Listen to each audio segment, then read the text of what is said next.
ഗ്രാമിക ന്യൂസിലേക്ക് സ്വാഗതം. CPM സംസ്ഥാന സെക്രട്ടേറിയറ്റ് തിങ്കളാഴ്ച യോഗം ചേരും.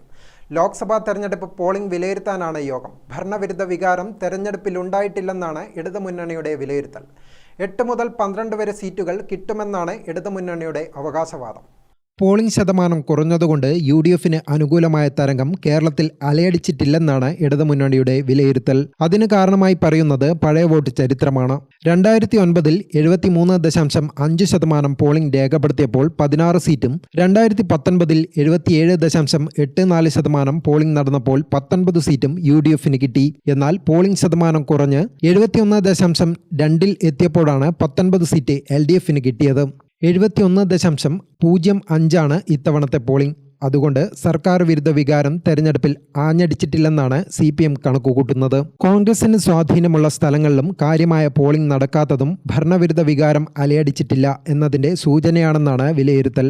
8 മുതൽ 12 വരെ സീറ്റുകൾ പ്രതീക്ഷിക്കുന്നുവെന്നാണ് മുന്നണി നേതാക്കൾ പറയുന്നത്. എന്നാൽ ബൂത്ത് തലത്തിലെ കണക്ക് ക്രോഡീകരിച്ച് അത് വിലയിരുത്താതെയാണ് അവകാശവാദങ്ങൾ. 20 മണ്ഡലങ്ങളിൽ നിന്നുള്ള ബൂത്ത് തലത്തിലെ കണക്ക് CPM സംസ്ഥാന സെക്രട്ടേറിയറ്റ് തിങ്കളാഴ്ച ചർച്ച ചെയ്യും. News desk Gramika.